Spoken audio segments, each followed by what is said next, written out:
Hey everybody, Zachary Jeans here. Let's keep walking through this Bible. So today is day 150. Can you believe it? 150. And we are in the book of Acts, and we have a little visitor here. I don't know if you can see her, Charlotte. And so day 150, and we are going to be in Acts chapter 22 through the beginning of chapter 23. Before we get started though, I just want to say thank you. Thank you so much for your likes and your retweets and watching and walking with the Lord. Like, all that's good stuff. I'm glad you're doing it. And also looking forward to more times out here. More visitors? We got more visitors. Not more. You can't have my coffee, Charlotte. My cat likes my coffee. I don't think she likes coffee. All right, so before we get going, why don't we pray? Lord, I love you. God, thank you for your word. God, thanks for 150 days getting in every day, somehow, some way. And God, just walking us with you through your word. Lord, please open up my heart. Please help me be a good teacher. Please show me what to say and how to say it. And God, please, God, help those that are taking time to get in your word. God, please open up their ears and their hearts and their minds, everything, to understand who you are and what you're doing, what you're saying. Lord, we ask this in your holy name, Jesus. Amen. All right. I'll try and do this with my little Bible study buddy here. Yeah. God, we just love our pets, don't we? I talked with somebody recently who lost their dog. Oh, so hard. So hard. It was a Great Dane. Had some stomach issues, some sort of, growth or something, and dog's 11 years old, and they're like, I could operate, it's 15 grand, probably extend the dog's life a few months, maybe a little bit more. And she did not have the money to be doing a surgery like that, period. But anyway, yeah, it was a hard day for her. So, and her daughter, who grew up with that dog, was more or less the exact same age. So her big Great Dane mix, dog, best friend. Oh my gosh, losing that friend. Yeah, isn't it great how God gives us this companionship, with animals? And I'm looking forward to heaven, because I think there will be a lot more of that. I think there'll be a lot more relationship with the stuff that God's made. And we're just getting a glimpse of that with the animals that are domesticated and that we get to spend time with. So, all right, Charlotte, it's time to get going here. She's not moving. All right, so we'll just have to keep going. So we're going to pick it up in chapter 21, verse 17. Okay. And we're going to look at Paul and his visit with James, and when he gets arrested, and then how Paul sort of defends himself to the people. So there's going to be quite a bit of reading. So if you need to hit pause during this time, just to kind of take a deep breath, stop, get your bearings, and then keep going. Totally okay. Right? All right, here we go. Chapter 21, verse 17 of Acts.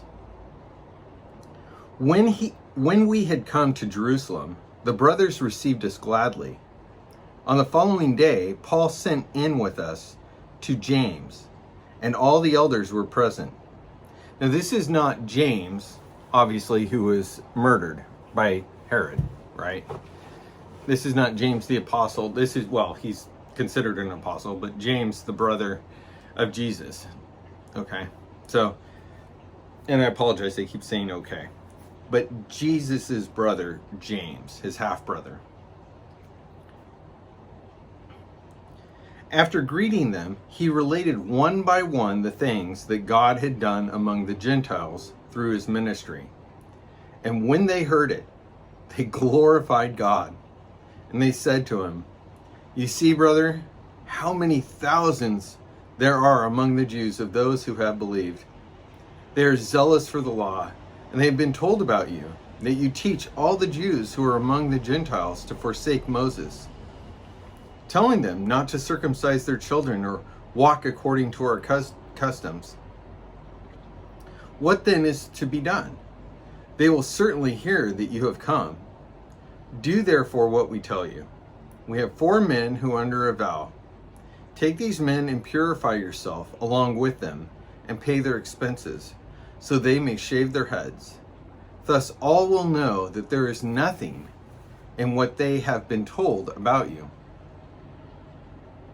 but that you yourself also live in observance of the law. But as for the Gentiles who have believed, we have sent a letter with our judgment, that they should abstain from what has been sacrificed to idols, and from blood, and from what has been strangled, and from sexual immorality." So then Paul took the men. Next day he purified himself along with them, and went into the temple, giving notice when the days of purification would be fulfilled, and the offering presented for each one of them. Okay. So James is distressed because Paul is preaching. He's leaning on the side of grace, right? As his book of Romans will lay out in incredibly painstaking detail. In all of his letters, point out. It's not the stuff we do that saves us. It's what we believe in that saves us. And we do this stuff because of what we believed. Okay? So, this you would think, well, aren't we all done with sacrificing animals and offering vows at the temple and paying dues and all this stuff? Aren't we done with that? Because I don't remember the last time I paid to have a baby goat sacrificed. Well, yeah, it is done. It is done for the most part.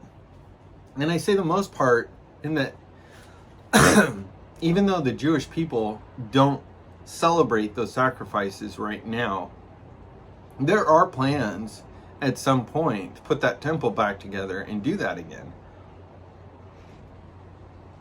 Not by everybody, but there are people that are working on that.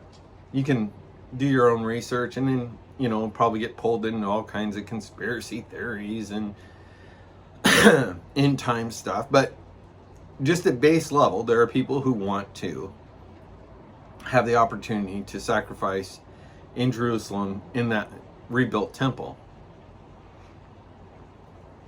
It's hard to do right now because there's another religion that kind of owns that rock right. You can't really put a temple there. So anyway, I digress. But James is leading the church along with some others there in Jerusalem. And Paul's grace preaching is ruffling feathers, to say the least. So Paul, not wanting to trip people up, he's like, look, I don't want to cause you to stumble. What do I got to do? Okay, you guys want me to do this? I'll do that. But don't get it mixed up. Paul doesn't think that in doing any of that stuff, in keeping the law in that way, is in any way saving him. Again, he'll have a lot more to say about that in the book of Romans. When the 7 days were almost complete, the Jews from Asia, seeking him in the temple, stirred up the whole crowd, laid hands on him, crying out, "Men of Israel, help! This is the man who is teaching everyone, everywhere, against the people and the law in this place." Moreover, he brought Greeks into the temple and has defiled this holy place. For they had previously seen Trophius in the Ephesian with him in the city, and they supposed that Paul had brought him into the temple. Get your facts straight. Come on. Then all the city was stirred up, and the people ran together. They seized Paul and dragged him out of the temple. At once the gates were shut. And as they were seeking to kill him, word came to the tribune of the cohort that all Jerusalem was in confusion. He at once took soldiers, this is the governor, right? Or in this case, I guess this official title here, to the tribune, right? When the tribune came and arrested him and ordered him to be bound with 2 chains, he inquired who he was and what he'd done. Some in the crowd were shouting one thing, some another. And as he could not learn the facts because of the uproar, he ordered him to be brought into the barracks. When he came to the steps, he was actually carried by the soldiers because of the violence of the crowd, for the mob of the people followed, crying out, "Away with him." Get your facts straight, right? We deal with this recently, last few years we did. Crowds gathering together, shouting and raising hell. Not really, a good chunk of them knowing why they were there. Some people thinking they were there for another reason or even another. But you know where this happens a lot is that we gather together on digital platforms. And when we do, it's really easy to jump on board one line of thinking before we get the facts. I remember recently there was a news item where a guy had driven a U-Haul into the White House gate, the barriers there, right at the gate of the White House. And the first news came out, he's a Nazi, white supremacist, wrapped in the only thing in the truck was a Nazi flag. And everybody's like running with that, man. They were just running with that. Retweet, reshare, commentary. Nobody waited to kind of go, well, wait a minute, that's weird. Is there more to the story?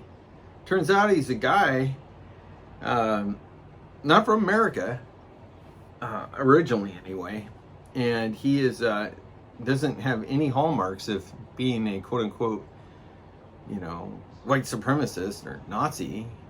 He just had a flag, and all of a sudden the details on that story got quiet, and then, now he's not being charged. He rammed a U-Haul into the White House gates, had a flag with a swastika on it, because he doesn't, why? It doesn't matter about race or anything. And really, he could have had Care Bears on his flag. The point is the dude rammed a truck into our White House. That in itself, right? That should probably be, at least a fine. But they dropped the charges against him. So what do I mean by saying this? I'm not trying to stir up the politics here, but I am trying to bring a real political,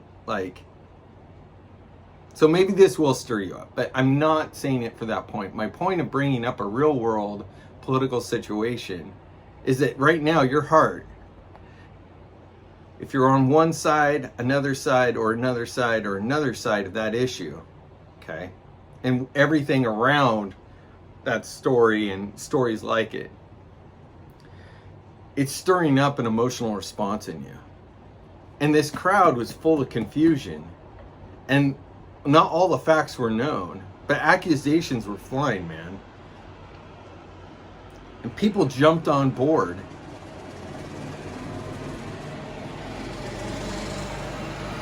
When we got more facts, it's not that your opinion may change, right? It may not.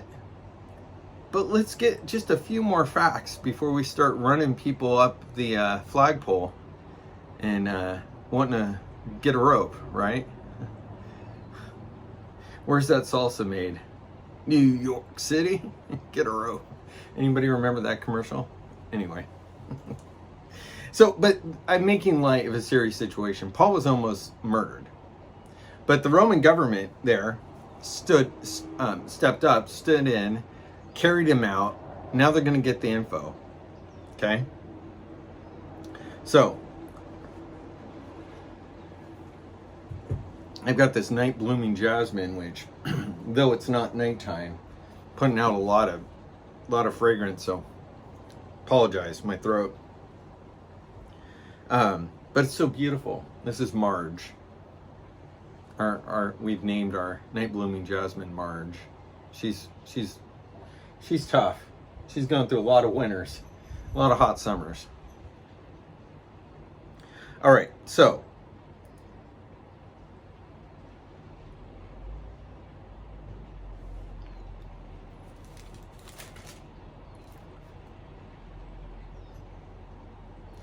as Paul was about to be brought into the barracks, he said to the tribune, "May I say something to you?" And he said, "Do you know Greek? Are you not the Egyptian then, who recently stirred up a revolt and led the 4,000 men of the assassins out into the wilderness?" Paul replied, I am a Jew from Tarsus in Cilicia, a citizen of no obscure city. I beg you, permit me to speak to the people. And when he had given him permission, Paul, standing on the steps, motioned with his hand to the people. And when there was a great hush, he addressed them in Hebrew, saying, "Brothers and fathers, hear the defense that I now make before you." And when they heard that he was addressing them in the Hebrew language, they became even more quiet. And he said, I am a Jew, born in Tarsus in Cilicia, but brought up in this city, educated at the feet of Gamaliel, according to the strict manner of the law of our fathers, being zealous for God, as all of you are this day. I persecuted this way, to the death, binding and delivering to prison both men and women, as the high priest and the whole council of elders can bear me witness. From them I received letters to the brothers, and I journeyed toward Damascus to take those also who were there, and bring them in bonds to Jerusalem to be punished. As I was on my way, and drew near to Damascus, about noon, a great light from heaven suddenly shone around me, and I fell to the ground. And I heard a voice saying to me, Saul, Saul, why are you persecuting me? And I answered, Who are you, Lord? And he said to me, I am Jesus of Nazareth, whom you're persecuting. Now those who were with me saw the light, but did not understand the voice of the one who was speaking to me. And I said, What shall I do, Lord?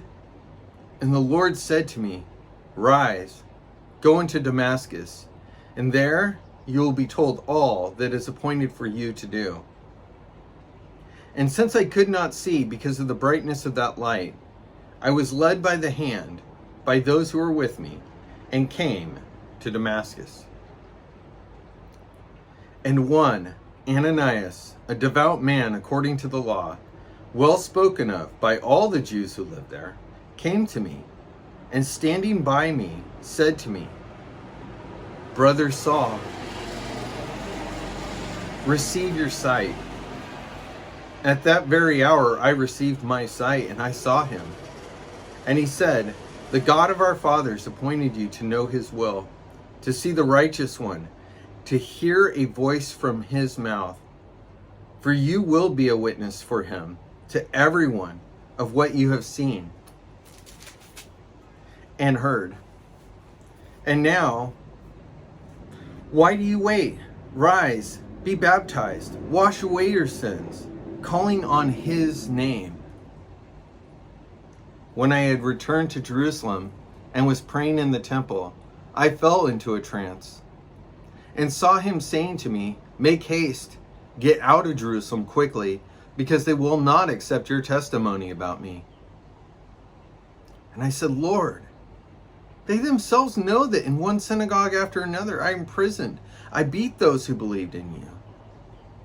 And when the blood of Stephen, your witness, was being shed, I myself was standing by and approving and watching over the garments of those who killed him." And he said to me, "Go, for I will send you far away to the Gentiles." Up to this word, they listened to him. So the story was good up to that point, or at least, okay, we'll listen to now, to that point. And there's so much in there, but we're just going to let Paul's words sit with us. Curious what stood out to you during his little speech. We do get more insight into Ananias and Paul's interaction. We get more sort of context into Jesus and how he approached Paul, even though it lines up with the earlier testimony in Acts. There's some more context to the story. So up to that point, they listened to him. Then they raised their voices and said, "Away with such a fellow from the earth, for he should not be allowed to live." And as they were shouting and throwing off their cloaks and flinging dust into the air, the tribune ordered him to be brought into the barracks, saying that he should be examined by flogging, to find out why they were shouting against him like this. But when they had stretched him out for the whips, Paul said to the centurion who was standing by, "Is it lawful for you to flog a man who is a Roman citizen and uncondemned?" Again, Paul playing all his cards. It's okay to play your cards. You can utilize the tools which God has allowed there to be here on earth to your advantage.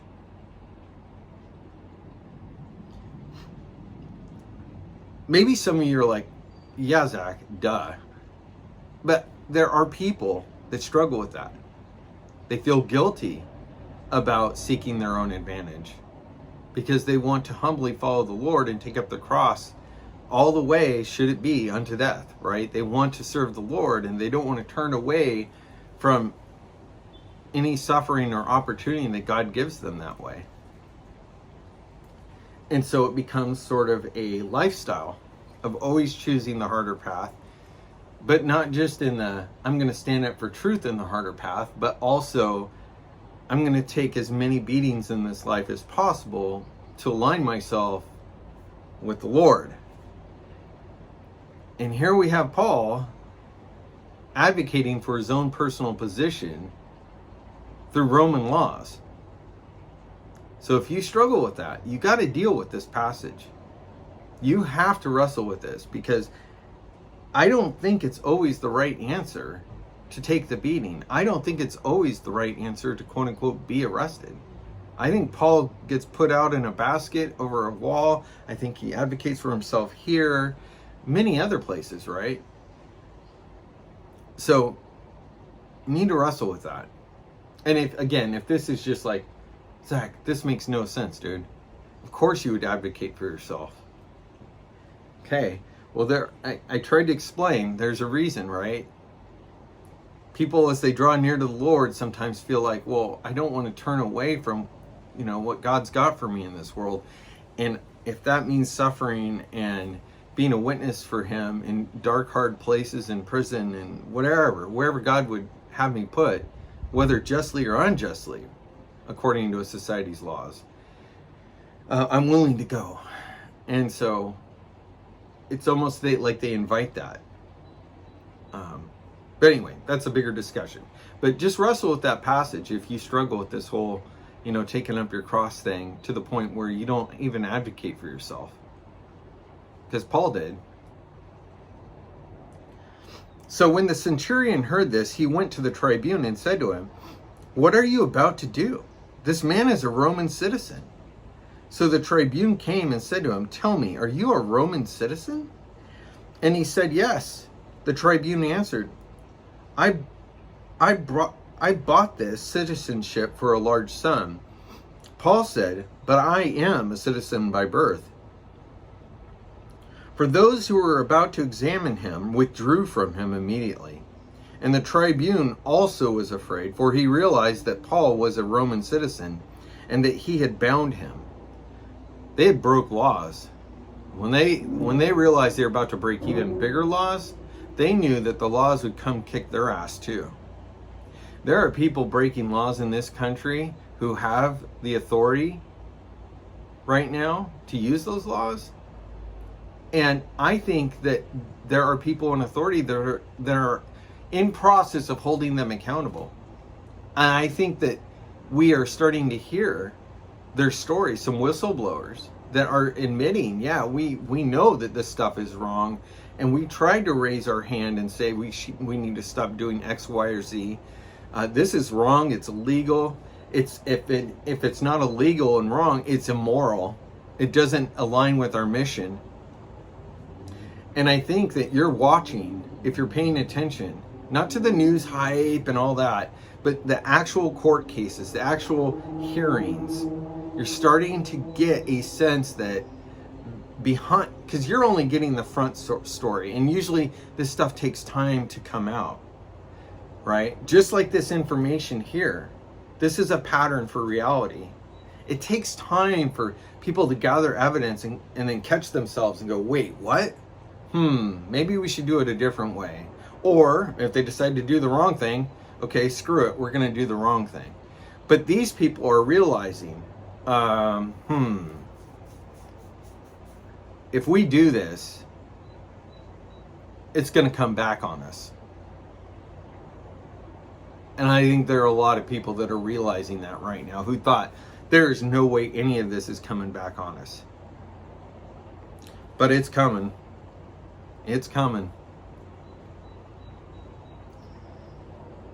So, but on the next day, desiring to know the real reason why he was being accused by the Jews, the tribune unbound him and commanded the chief priests and all the council to meet. And he brought Paul down and set him before them. And looking intently at the council, Paul said, "Brothers, I have lived my life before God in all good conscience, and to this day." And the high priest Ananias commanded those who stood by him to strike him on the mouth. Then Paul said to him, "God is going to strike you, you whitewashed wall." Like I said, judgment is coming. Judgment is coming. Are you sitting to judge me according to the law, and yet contrary to the law you order me to be struck? So, people in authority level their authority upon those they don't like. But they are acting in the position that God allows, and they're corrupting it. And they're allowed to for a long time. And you're like, why does that happen? We don't have time to explain all that in 3 minutes. God allows things to happen ultimately for his glory and purpose. And ultimately, when injustice is allowed upon people, it is to show that injustice as being truly unjust. It is also an opportunity for those people that injustice is being dealt upon to turn to God and ask God for help. And ultimately, they find reward in serving God through a difficult trial of life.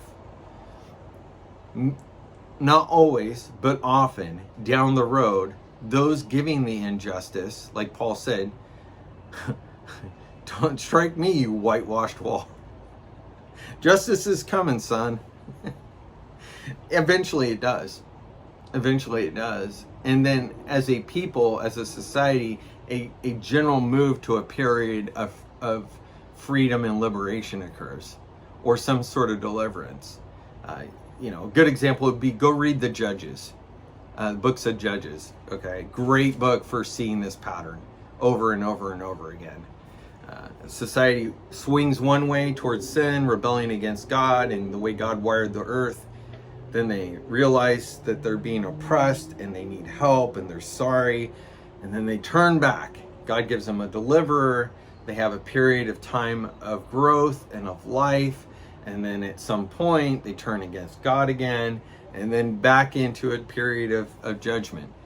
And over and over again. And although that's dealing with the Jewish people, I think that pattern shows up in history all the time. All the time. So, those who stood by said, "Would you revile God's high priest?" And Paul said, "I did not know, brothers, that he was the high priest, for it is written, you shall not speak evil of a ruler of your people." Now when Paul perceived that one part were Sadducees and the other Pharisees, he cried out in the council. So 2 religious leadership groups. "Brothers, I am a Pharisee, a son of Pharisees. It is with respect to the hope and the resurrection of the dead that I'm on trial." And when he had said this, a dissension arose between the Pharisees and the Sadducees, and the assembly was divided. For the Sadducees say that there is no resurrection, nor angel, nor spirit, but the Pharisees acknowledge them all. Then a great clamor arose, and some of the scribes of the Pharisees' party stood up and contended sharply, "We find nothing wrong in this man. What if a spirit or an angel spoke to him?" And when the dissension became violent, the tribune, afraid that Paul would be torn in pieces by them, commanded the soldiers to go down and take him away from among them by force and bring him into the barracks. The following night, the Lord stood by Paul and said, "Take courage. For as you have testified to the facts about me in Jerusalem, so you must also testify in Rome." 2 kinds of people in this world. Beatles fans and Elvis fans. I'm sorry. No.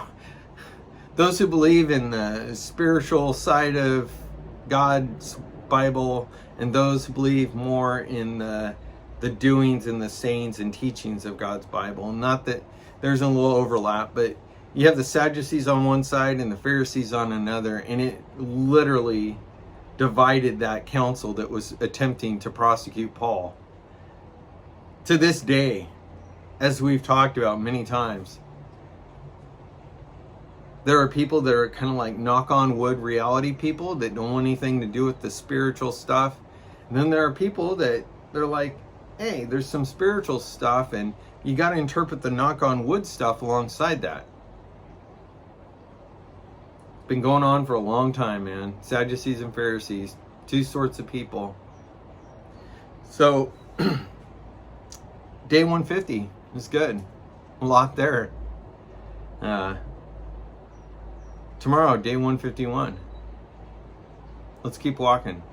God bless you. Bye-bye.